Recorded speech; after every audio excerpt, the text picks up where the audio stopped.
ಪರೀಕ್ಷಾರ್ಥಿಗಳೇ ಭಯ ಬೇಡ, ಸ್ನೇಹಿತರ ಬಳಗದಿಂದ ಅಭಯ.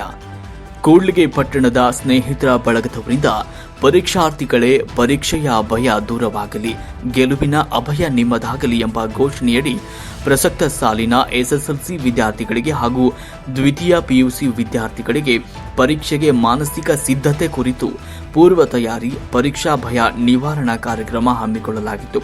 ಪರೀಕ್ಷೆಗೆ ಪೂರ್ವ ತಯಾರಿ ಹಾಗೂ ಅನುಸರಿಸಬೇಕಾಗಿರುವ ಕ್ರಮಗಳ ಕುರಿತು ವಿದ್ಯಾರ್ಥಿಗಳಿಗೆ ಜಾಗೃತಿ ಮೂಡಿಸುವ ಕಾರ್ಯಕ್ರಮ ಆಯೋಜಿಸಲಾಗಿತ್ತು. ಸ್ನೇಹಿತರ ಬಳಗದ ಮುಖಂಡ ಅಬ್ದುಲ್ ರೆಹಮಾನ್ ಅವರ ನೇತೃತ್ವದಲ್ಲಿ ಪರೀಕ್ಷೆಯ ಭಯ ಬೇಡ ಕಾರ್ಯಕ್ರಮವನ್ನು ಡಾಕ್ಟರ್ ಬಿಆರ್ ಅಂಬೇಡ್ಕರ್ ಹಾಸ್ಟೆಲ್ನಲ್ಲಿ ಜರುಗಿಸಲಾಯಿತು.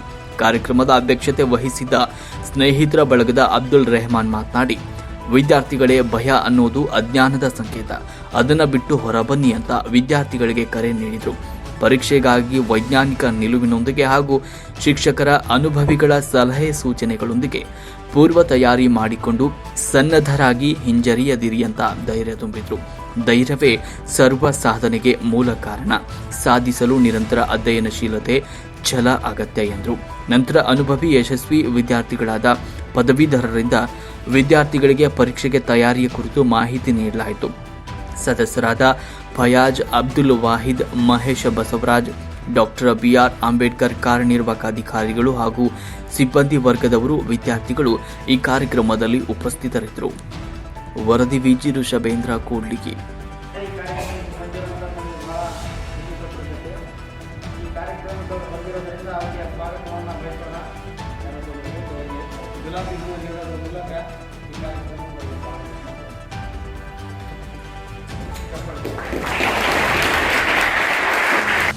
ಎಕ್ಸಾಮ್ ಬರ್ತಾ ಇದೆಯಪ್ಪ, ನಾಳೆ ಮಾರ್ಚ್ ಏಪ್ರಿಲ್ ಅಲ್ಲಿ ಎಕ್ಸಾಮ್ಗೋಸ್ಕರ ಓದೋದಲ್ಲ ಇದಲ್ಲ. ಎಕ್ಸಾಮ್ಗಿಂತ ಮುಂಚೆ ನಾವು ರೆಡಿ ಆಗಬೇಕು. ಇವತ್ತು ಪಠ್ಯ ಪುಸ್ತಕದಲ್ಲಿ ಏನು ಹೇಳಿದರೆ ಸರ್, ಇವತ್ತು ಪಠ್ಯ ಪುಸ್ತಕದಲ್ಲಿ ಏನು ನಮಗೆ ಟೀಚ್ ಮಾಡಿದ್ದಾರೆ ಇವತ್ತಿನ ದಿನದಲ್ಲಿ, ನಾವು ಅವತ್ತಿನ ದಿನ ನಾವು ರೈಟಿಂಗ್ ಮಾಡುವಂತ ಅಭ್ಯಾಸ ಮಾಡ್ಕೋಬೇಕು. ರೈಟಿಂಗ್ ಮಾಡಿದ್ರೆ ಮಾತ್ರ ತಲೆಯಲ್ಲಿ ಕುಂದಿರ್ತದೆ. 10 ಸಾರಿ ಓದೋದಕ್ಕಿಂತ 1 ಸಾರಿ ಬರೆಯೋದು ಲೇಸು. 10 ಸಾರಿ ಪುಸ್ತಕ ಹಿಡ್ಕೊಂಡು ಓದಿದ್ರೆ ಬರಲ್ಲ ಅದು. 1 ಸಾರಿ ನೀವು ಬರ್ಕೊಳ್ಳಿ. ನಮ್ಮ ಕಾಲದಲ್ಲಿ ಪಾಠ ಇರ್ತಿತ್ತು, ಕೇಳಿ ಪಾಠ ತಂದು ಬರಿತಾ ಇದ್ವಿ. ನಾವು ಎಸ್ಎಲ್ಸಿನೇ ಓದಿರೋದು, ಕೇಳಿ ಪಾಠ ತಂದು ಮಾತ್ರ ಬರ್ತಿದ್ವಿ. 1ನೇ ತರಗತಿಯಿಂದ ಓದ್ತಾ ಇದೆ ಅಂತ ಹಾಸ್ಟೆಲ್ ಬಂದಿದ್ರೆ ಇವತ್ತು ಡಾಕ್ಟರ್ ಬಿಆರ್ ಅಂಬೇಡ್ಕರ್ ಅಂದ್ರೆ ಇಡೀ ವಿಶ್ವವೇ ನೋಡುವಂತ ಮಾನವ. ಅವರಿಗೆ ಏನ್ ಹೇಳ್ತಾರೆ ಗೊತ್ತಾ? ವಿಶ್ವ ಮಾನವವಾದಿ, ಭಾರತ ರತ್ನ, ಸಂವಿಧಾನ ಶಿಲ್ಪಿ. ನಿದ್ರೆ ಮಾಡಿದ್ರೆ ಹಬ್ಬ ಮಾಡಿದ್ರೆ ಹೇಳ್ತಾವ್ರೆ. ನಿತ್ಯ ಹೆಂಗ್ ಮಾಡ್ಬೇಕಂದ್ರೆ ರಾಜದ ಮಾಡ್ಬೇಕು. ಬೆಳಗ್ಗೆ ನೀವು ಏನು ಮಾಡ್ತಾರೋ ಗೊತ್ತಿಲ್ಲ, 9:30 ಊಟ ಮಾಡಿ ಮತ್ತೆ ಬರೋದು. ಯಾವುದೇ ವಯಸ್ಸಿಗಾಗಿರಲಿ, 60 ವರ್ಷದನಾಗಿರ್ಲಿ, 30 ವರ್ಷದನಾಗಿರ್ಲಿ, 20 ವರ್ಷದನಾಗಿರ್ಲಿ, 12 ವರ್ಷದನಾಗಿರ್ಲಿ, 9:30 ಯಾವುದೇ ಕಾರಣಕ್ಕೆ ತರಗಿಬಾರ್ದು. ಆ ಪಾಕಿಟ್ ಹೇಳ್ತಿ ಒಬ್ಳಿದ್ದಾಳೆ, ಆಕೆ ಬಂದ್ ಮಾಡಿ ಬಿಡ್ಬೇಕು ಯಾವಾಗಲೂ. ನಿಮ್ಮ ಹತ್ರ ಇದ್ದಾಗಿಲ್ಲ ಆಯಮ್ಮ ಇಲ್ಲಲ್ಲ, ಮೊಬೈಲ್ ಆಯಮ್ಮನ ಯಾವತ್ತೂ ತಗೋಬಾರ್ದು.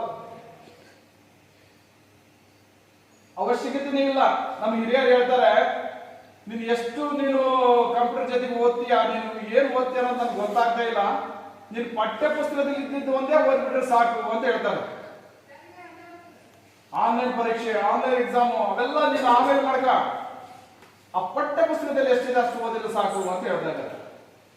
ಹಾಗಾಗಿ ನೀವು ಜಾಸ್ತಿ ಮೊಬೈಲ್ ಜೊತೆಗೆ ಮುಂದಿನ ದಿನದಲ್ಲಿ ಚೆನ್ನಾಗಿ ಖುಷಿಯಾಗಿ ಜೀವನ ಮಾಡ್ರಿ.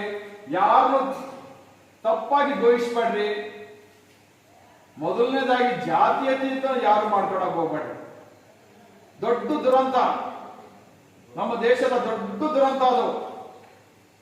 ನಾವೆಲ್ಲ ಈ ಭಾರತೀಯರು ಎಲ್ಲರೂ ಸಮನಾಗಿ ಬದುಕ್ತಾ ಇದ್ದೀವಿ. ನಾವು ನಮ್ಮಲ್ಲಿ ಪ್ರೀತಿ ಒಂದೇ ಉಳಿಸ್ಕೊಳ್ರಿ, ದ್ವೇಷದ ಅವಶ್ಯಕತೆ ಇಲ್ಲ.